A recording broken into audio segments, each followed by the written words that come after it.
Hello friends, Shri शिवाय नमस्तुभ्यम। आप सभी का मेरे चैनल पर बेहद स्वागत है। आज मैं सीटेट का, आप सभी को मालूम है कि सीटेट जुलाई का नोटिफिकेशन आ चुका है और सभी ने मेरे ख्याल से तैयारी शुरू कर दी होगी। तो मैं आज न्यू टॉपिक लाई हूँ, heredity and environment, influence of heredity and environment. ये बहुत ही इंपॉर्टेंट टॉपिक है सीटेट के लिए। इसमें से लगभग आपको 5 से 6 क्वेश्चन देखने मिल जाएंगे और ये बाकी सबको भी अफेक्ट करता है, तो आपको ये चैप्टर अच्छे से समझना भी बहुत ज़रूरी है। और हम एक बार कोर्स कंप्लीट करने के बाद एमसीक्यूज़ भी करेंगे। तो मेरे चैनल पर बने रहे और वीडियो को पूरा देखें, और वीडियो पसंद आए तो वीडियो को लाइक करना ना भूलें, और अगर आप चैनल पे न्यू हैं तो चैनल को सब्सक्राइब करना ना भूलें। और फ्रेंड्स, किसी दूसरे टॉपिक पे भी आपको वीडियो चाहिए और आपको टॉपिक समझ में नहीं आ रहा है तो आप मुझे कमेंट कर सकते हैं। मैं पूरी कोशिश करूँगी आपको उस टॉपिक पे वीडियो देने की। तो आइए शुरू करते हैं, हेरिडिटी एंड इन्वायरमेंट से, आनुवांशिकता एवं वातावरण का प्रभाव। आई होप, मुझे लगता है कि आप सभी को थोड़ी बहुत तो इसके बारे में जानकारी होगी कि हेरिडिटी क्या होती है और वातावरण क्या होता है, इन्वायरमेंट और आनुवांशिकता क्या होते हैं। वातावरण तो सभी को पता है कि जो हम चारों ओर जिससे घिरे हुए हैं वो वातावरण है, हवा, पानी, जल, जो भी आपके आसपास है वो। और हेरिडिटी क्या है, जो आपको अपने माँ बाप से मिलती है, अपने परिवार से मिलती है, बेसिकली आपके मम्मी और पापा से जो मिलती है वो आपको हेरिडिटी होती है, जो जीन्स होते हैं। जैसे आपकी आँखों का कलर, आपका फीचर्स, आपका हाइट, आपका कलर, आपके बालों का कलर, आपकी बात करने का ढंग, आपकी आवाज़, सब कुछ ये जो है वो चीज़ें होती हैं, ये हेरिडिटी से मिलती हैं। कई बार होता है ना कि बाप और बेटे का आवाज़ सेम होता है, माँ और बेटी का आवाज़ सेम होता है। जब बच्चे बड़े होते हैं तो हमें कई बार कन्फ्यूज़न हो जाता है कि हम बाप से बात कर रहे हैं या बेटे से, कि बेटी से बात कर रहे हैं कि उसकी माँ से बात कर रहे हैं। क्यों? क्योंकि ये उन दोनों की आवाज़ सेम होने से होता है और ये हेरिडिटी से होता है। इसमें इन्वायरमेंट का कोई रोल होता ही नहीं है। तो आइए देखते हैं हेरिडिटी क्या होती है, आनुवांशिकता। हिंदी और इंग्लिश दोनों मिक्स करके चलेंगे। आई होप आप लोगों को भी समझ में आए, और ये कुछ चीज़ें आप इंग्लिश में याद रखेंगे तो भी अच्छा है, क्योंकि कई बार क्या होता है ना, क्वेश्चन पेपर में हिंदी में बहुत सारे नाम होते हैं और इंग्लिश में तो एक ही नाम होता है, तो इससे आपके क्वेश्चन सही लगेंगे। और एमसीक्यूज़ होता है तो आपको इसमें नोट्स याद करने का तो है नहीं, बस पॉइंट टू पॉइंट आपको लिखने की ज़रूरत है कि इस चीज़ का ये पॉइंट होगा। तो आइए देखते हैं हेरिडिटी क्या होता है। All the qualities that a child has inherited from the parent is called heredity। जो भी क्वालिटीज़ होती है, जो भी गुण होते हैं, अवगुण भी, सिर्फ गुण ही नहीं मिलते हैं, अवगुण भी मिलते हैं। अगर माता पिता को कोई बीमारी है, जैसे डायबिटीज़ है या फिर थायराइड है या फिर कोई भी बीमारी, बीपी की बीमारी, कोई और ऐसी बीमारी जो जीन्स से आपके बच्चे को जा सकती है, वो बीमारी है, तो वो भी आपको हेरिडिटी से मिलती है। तो क्वालिटीज़ के साथ साथ डिसक्वालिटीज़ भी होती हैं जो एक बच्चे को अपने माता पिता से मिलती हैं, उसे हेरिडिटी कहा जाता है। तो इसको हिंदी में भी लिखा है, एक बच्चे को माता पिता से विरासत में मिले सभी गुणों को आनुवांशिकता कहा जा सकता है। जो भी मिलता है, सिर्फ प्रॉपर्टी नहीं मिलती ना, बच्चों को अपने माँ बाप से उनकी चीज़ें भी मिलती है जीन्स के थ्रू, तो ये हेरिडिटी होता है। बेसिक यूनिट ऑफ हेरिडिटी में क्या होगा, जो जीन्स होते हैं उसी को हेरिडिटी कहा जाता है। जो हमारे जीन्स होते हैं, जीन्स बनते हैं क्रोमोसोम से, गुणसूत्र से। तो heredity provides the basis for the development of women's personality. Heredity is what a person is born with. Heredity क्या होता है, एक डेवलपमेंट का ह्यूमन पर्सनालिटी, मतलब किसी भी मनुष्य जब पैदा, मतलब जिसका विकास होता है, उसका एक बेस होता है, एक आधार होता है हेरिडिटी। कैसे? इसको हिंदी में भी देख लीजिए। आनुवांशिकता मानव व्यक्तित्व के विकास का आधार प्रदान करती है। आनुवांशिकता वह है जो एक व्यक्ति के साथ पैदा होती है। यही मतलब आपको अपने माँ बाप से मिलता है, तो माँ बाप से आपको कैसे मिलता है, जब जो सेल होता है, जो जीन्स होता है, जो आप जब गर्भ में होते हैं, पेट में होते हैं माँ के, तो आपके अंदर जो चीज़ें बन रही होती है वो आपके माँ बाप के सेल्स से, जीन से सबसे बनती है। तो वो जो बच्चे का विकास है वो सबसे पहले माँ बाप के जीन्स से ही शुरू होता है। इसलिए विकास का आधार, basis of development of human personality is heredity होता है। इसलिए ही हेरिडिटी जो है वो बच्चे के जन्म के साथ ही होता है, क्योंकि वो तो बच्चा जो जन्म ले रहा है वो माँ बाप की हेरिडिटी से ही तो ले रहा है, इसलिए ये साथ में ऐसा होता है। देखिए, जो डेवलपमेंट होता है, बेस बनता है, वो किससे बनता है? हेरिडिटी से बनता है। जो माँ बाप के जीन्स होते हैं, स्पर्म होता है, सेल होता है, जो मिलके XY क्रोमोसोम मिलके जो जीन्स होता है, जो बच्चा बनता है, वो बेस जो बनता है, उसका जो विकास होता है वो किससे होता है? वो डेवलपमेंट से होता है। आप इसको इस फ्रेम में भी समझ सकते हैं कि जो बच्चा है वो कैसे बनता है? वो माँ बाप के स्पर्म और सेल जीन्स से बनता है, XY क्रोमोसोम से बनता है। वो एक हेरिडिटी है। उस जीन्स से ही बच्चा का सबसे पहली चीज़ तो उसकी जेंडर डिसाइड होती है, बेस डिसाइड होता है कि वो बॉय होगा कि गर्ल होगी, और उसके बाद जो भी उसके शरीर का विकास है वो उसी से ही होता है। तो आप इसको ऐसे भी समझ सकते हैं, और आई होप आपको समझ में आया हो। अगर आपको कोई भी डाउट हो तो आप मुझे कमेंट कर सकते हैं, और चैनल पर न्यू है तो चैनल को सब्सक्राइब करना ना भूलें। आइए देखते हैं आगे। ये क्वेश्चन पूछा जाता है, इस सेंटेंस को देकर ही पूछा जाता है। Heredity decides how far we can go. मतलब हेरिडिटी पहले ही आपको एक पैमाने पे रख देता है कि आप इतना आगे जा सकते हैं। मतलब वी विल गो नहीं होगा कि हाँ हम डेफिनेटली वहाँ तक जाएंगे। हेरिडिटी बस डिसाइड करता है, उसमें आपको खुद को भी अपना काम करना पड़ता है। देखिए आगे क्या है। At the time of conception the union of male and female germ cells causes fertilization of the womb. The fertilized egg is known as zygote. इसको हिंदी में भी देख लेते हैं। गर्भधान के समय नर और मादा जनन कोशिकाओं के मिलन से डिंब का निषेचन होता है। निषेचित अंडे को युग्मनज के रूप में माना जाता है। जब माँ, मदर एंड फादर, जो मेल एंड फीमेल होते हैं, जो उनका स्पर्म होता है, सेल होता है, जब वो फर्टिलाइज होता है उसको हम क्या बोलते हैं? ओम बोलते हैं। और जो फर्टिलाइज एग होता है उसको बोलते हैं हम जायगोट। और हिंदी में उसको बोलते हैं युग्मनज। और जायगोट जो होते हैं वो 46 क्रोमोसोम होते हैं, और जो उसका पेयर होता है वो 23 होता है। एक युग्मनज में 46 गुणसूत्र होते हैं। इस पर क्वेश्चन पूछा जाता है, इसलिए मैंने आपको अलग से यहाँ लिखा भी है। ये इम्पॉर्टेंट है फ्रेंड्स, आई होप आप लोग इसको भी स्टार मार्क कर लेना। ऐसे क्वेश्चन पूछता है, और उसमें कितने पेयर होते हैं? अगर आप 46 हैं तो उसको देख लोगे डिवाइड 2 करके, तो 23 पेयर होते हैं। 23 पेयर क्रोमोसोम होते हैं एक युग्मज में। ये क्वेश्चन पूछा जाता है, ये भी स्टार लगा हुआ है, ये इम्पॉर्टेंट है। इसके क्वेश्चन आते हैं और ये ऐसे ही उठा के पूछ देगा आपको 1 नंबर का, तो इसलिए आपको समझना भी बहुत ज़रूरी है। देखते हैं अब एक बच्चा कैसे बनता है, वो मैं आपको बताती हूँ। एक जो पेरेंट्स होते हैं, मदर एंड फादर, मदर के अंदर एक्स को क्रोमोसोम होते हैं और फादर के अंदर XY होते हैं। जब एक्स और एक्स मिलता है तो डॉटर होती है, गर्ल चाइल्ड होती है। और जब एक्स और वाई मिलता है तो बॉय होता है, सन होता है। तो जो 22 पेयर होते हैं वो सेम होते हैं, उसको हम क्या बोलते हैं? ऑटोसम। इस पर भी क्वेश्चन आता है, इसको भी आप स्टार मार्क के, इसलिए मैंने लिख के रखा है कि आप इसको भी अपने में भी स्टार मार्क करके नोट्स बना सकते हैं। और जो 23rd पेयर होता है, मतलब जो 23वां पेयर होता है, वो होता है डिसाइडिंग पेयर। मतलब उससे ये पता चलेगा कि जो बच्चा है, जो भ्रूण है, वो जो सेल क्रोमोसोम है जो भी बना है, फर्टिलाइज एग जो है, वो बॉय होगा कि गर्ल होगी। तो 23वां फैक्टर, और ये 23वां किससे डिसाइड होता है? ये मेल से डिसाइड होता है, फादर से डिसाइड होता है। क्योंकि गर्ल में, मदर में सिर्फ X और X क्रोमोसोम होते हैं, और फादर में X और Y क्रोमोसोम होते हैं। तो इसलिए जो 23वां पेयर होता है वो होता है डिसाइडिंग पेयर। तो ये होते हैं 23 पेयर, जिसको हम जायगोट बोलते हैं। ये क्वेश्चन पूछता है कि एक जायगोट में कितने पेयर होते हैं, तो 23 पेयर होते हैं। और उसमें क्या होता है ना, अगर जो 23 पेयर है उसमें अगर 21st पेयर जो है वो एक्स्ट्रा जेनेटिक मटेरियल हो गया, मतलब वो एक्स्ट्रा हो गया, तो क्या होता है? ट्राइसोमी 21 होता है। अगर 21st पेयर जो है उसमें कुछ दिक्कत है या फिर कम ज़्यादा हो जाए, उसकी वजह से ट्राइसोमी एक डिसीज़ होती है, डाउन सिंड्रोम करके डिसीज़ होती है, वो उस बच्चे में हो जाती है। उसका फेस चपटा होता है, उसके हाथ पैर थोड़े अजीब होते हैं। मतलब आप इसके बारे में जानते होंगे, और इसके बारे में ज़्यादा जानने की ज़रूरत नहीं है। बस इतना जान लीजिए कि अगर जो 21st पेयर होता है वो अगर थोड़ा भी एक्स्ट्रा कम या ज़्यादा होता है, तो ट्राइसोम 21 करके एक बीमारी है, वो हो जाती है बच्चे को। और इस पे भी क्वेश्चन आता है, इसलिए मैंने इसको आपको डायग्राम के थ्रू बताया है। और अगर 23 में कोई भी पेयर अगर ख़राब हुआ या फिर कम ज़्यादा हुआ, तो बच्चे में कुछ ना कुछ दिक्कत हो जाती है।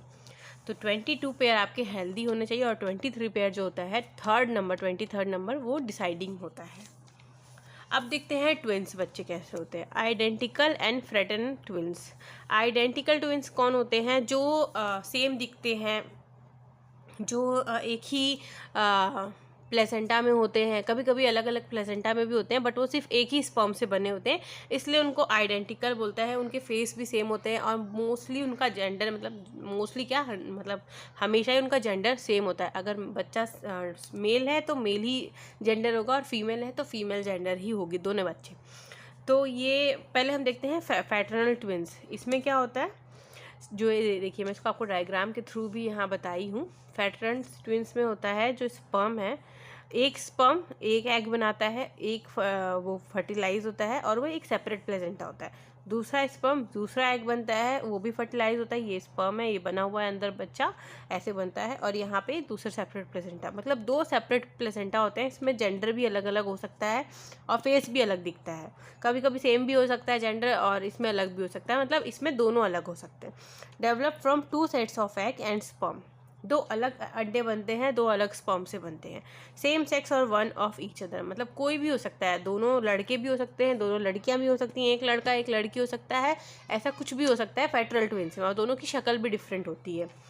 फिर होता है आइडेंटिकल ट्विंस। आइडेंटिकल ट्विंस में क्या होता है, एक स्पर्म होता है, एक एग होता है और 2 बच्चे बनते हैं। और दोनों कभी सेम भी हो सकते हैं और दोनों अलग भी हो सकते हैं। एक लड़का एक लड़की भी हो सकता है और दोनों लड़के भी हो सकते हैं। शेयर्ड और सेपरेट, सेपरेट प्लेसेंटा होता है। आइडेंटिकल ट्विंस क्या होता है? आइडेंटिकल ट्विंस डेवलप फ्रॉम 1 ओम, मतलब एक ही स्पर्म में से बनता है। और identical twins resemble each other and always of same sex. ये हमेशा ही सेम सेक्स के होते हैं। अगर लड़के होंगे तो दोनों ही लड़के होंगे और लड़कियां होंगी तो दोनों ही लड़कियां होंगी। While the fraternal twins mostly, और जो फ्रैटर्नल ट्विंस होते हैं वो mostly just brother and sister और सेम टाइम्स होते हैं। कभी कभी सेम भी होते हैं, कभी कभी boy and girl brother and sister भी हो जाते हैं। तो ये है आइडेंटिकल ट्विंस और फ्रैटर्नल ट्विंस। आइडेंटिकल ट्विंस आप ये याद रखें कि दोनों बच्चे सेम दिखते हैं और दोनों के जेंडर सेम होते हैं, और वो कभी कभी डिफरेंट प्लेसेंटा में भी होते हैं, कभी कभी शेयर करके भी रहते हैं, पर जो उनका जेंडर होता है, सेक्स होता है, वो सेम होता है। मतलब अगर मेल है तो मेल ही होगा, फीमेल है तो फीमेल ही होगा।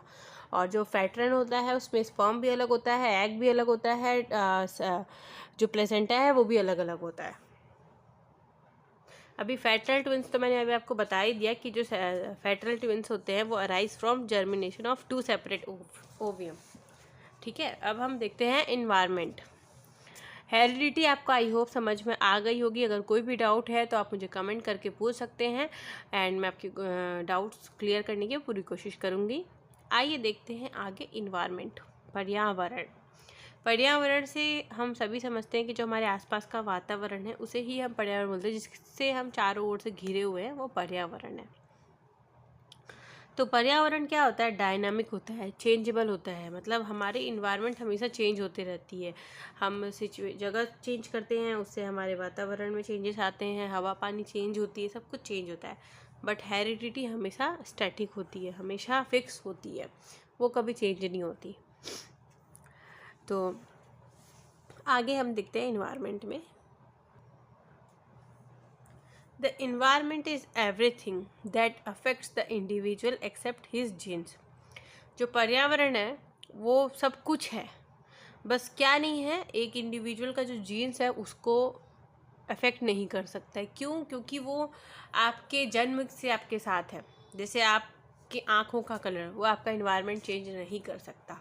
हाँ, भले ही आजकल आप लेंस लगा लें, कलरफुल लगा लें, वो ऊपर से आप 5-10 मिनट, 1 घंटा 2 घंटे के लगा सकते हैं, बट आपकी आँखों का कलर चेंज नहीं हो सकता। आपके बालों का जो कलर आपको पैदा से था वही रहेगा। आपने अगर उसको कलर करवा लिया तो बात अलग है, बट आपका फीचर सेम वही रहेगा। आपकी नाक जैसी है वैसी रहेगी। आजकल इतनी टेक्नोलॉजी चेंज हो गई जिसकी वजह से आप चेंजेस करवा पा रहे हैं, अदरवाइज़ वो फिक्स्ड है, उसको आप चेंज नहीं कर सकते, बट इन्वायरमेंट को आप चेंज कर सकते हैं। तो पर्यावरण जीन्स को छोड़कर वह सब कुछ है जो व्यक्ति को प्रभावित कर सकता है। अभी मैंने आपको समझाया भी। आगे देखते हैं।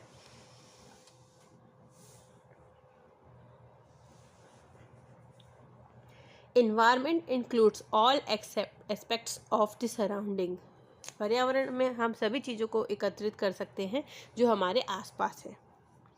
This factor influence the development of an individual. पर्यावरण किसी एक व्यक्ति के विकास को बहुत ही ज़्यादा इन्फ्लुएंस करता है। उसकी हेरिडिटी तो फिक्स होती है, पर उसका जो इन्वायरमेंट है, उसका आसपास का जो वातावरण है, वो उसके विकास में बहुत ही ज़्यादा प्रभाव देता है। वो किसी भी तरीके से हो सकता है, सोशल, इमोशनल, किसी भी फिजिकल, किसी भी तरीके से हो सकता है। अभी आगे देखते हैं। Environment consist of various types of forces like physical, social, moral, economical, culture and emotional. मतलब कैसे भी वो अफेक्ट कर सकता है, कैसे physically, socially, moral, economical, culture and emotional. Physical कैसे होगा, आप जिस एरिया में हैं अगर वहाँ पे कुछ मतलब कोई बीमारी फैली है या फिर कुछ है, तो उससे फिजिकली आपके शरीर पे उससे कुछ असर पड़ रहा है, वो होगा। सोशली आपका इन्वायरमेंट कैसा है, आपका रहन सहन कैसा है, आपके आसपास का वातावरण कैसा है, लोग कैसे हैं, उससे आपका सोशल डेवलपमेंट पे भी इफ़ेक्ट पड़ता है। मॉरल आपकी इमोशनल जो होते हैं, इमोशंस होते हैं, वो उस पर इफ़ेक्ट पड़ते हैं। आपकी नैतिकता, आप कैसे, मतलब आपके आसपास अगर सिर्फ मारपीट और मतलब गाली गलौज, ये सब गंदी चीज़ें होती रही तो आपके अंदर भी वही सब चीज़ें आएंगी। बट अगर आपके आसपास कुछ अच्छी चीज़ें हो रही है तो आप भी अच्छी चीज़ें ही सीखेंगे। पैसे से भी बहुत फ़र्क पड़ता है। इकोनॉमिकली आपका स्टेटस क्या है, उससे भी बहुत फ़र्क पड़ता है। कल्चरल, आपके आसपास का कल्चर क्या है, मतलब ये सब चीज़ें जो हैं ये बहुत फ़र्क पड़ती हैं किसी व्यक्ति के विकास के लिए।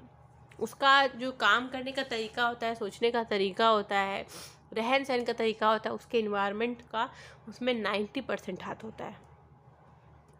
तो teachers should try to provide best mental environment so that a child can flourish. तो इसलिए टीचर्स को एक ऐसा इन्वायरमेंट प्रदान करना चाहिए अपने क्लास में, अपने स्कूल में, कि जो बच्चा है वो खिल उठे। मतलब उसको अच्छा ऐसा इन्वायरमेंट मिले जिससे बच्चे की प्रगति हो, जिससे बच्चा आगे बढ़े। देखिए मेरा नाम ही आ गया इसमें। तो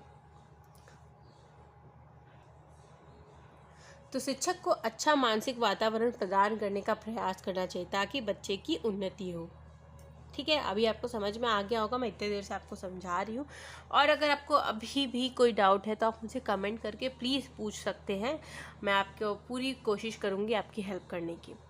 तो आगे देखते हैं नेचर वर्सेस नर्चर। जो नेचर और नर्चर है उसी को ही हम हेरिडिटी एनवायरनमेंट बोलते हैं। इसमें सदियों से इस पर डिबेट चल ही रहा है। और कुछ लोग कहते हैं कि हेरिडिटी अफेक्ट करती है ज़्यादा, कुछ लोग कहते हैं इन्वायरमेंट। बट अगर देखा जाए तो दोनों का ही इक्वल कंट्रीब्यूशन है किसी भी व्यक्ति विशेष के डेवलपमेंट में। हेरिडिटी जो होती है वो जीन्स से आती है, वो आपके माता पिता से होती है। और इन्वायरमेंट, जिस इन्वायरमेंट में आप रह रहे हैं, जो आपका पोषण है, पालन पोषण का तरीका है, उससे भी आपके विकास में फ़र्क पड़ता है। अगर आप अच्छे स्कूल जा रहे हैं, अच्छे वातावरण में रह रहे हैं, तो आप अच्छा ग्रोथ करेंगे, अच्छी जगह रहेंगे, अच्छी चीज़ें सीखेंगे। वही आप अगर कहीं रोड पे पढ़े हैं, सरकारी स्कूल में पढ़े हैं, सरकारी स्कूल तो छोड़ दीजिए, आजकल तो वो भी अच्छे हो गए हैं।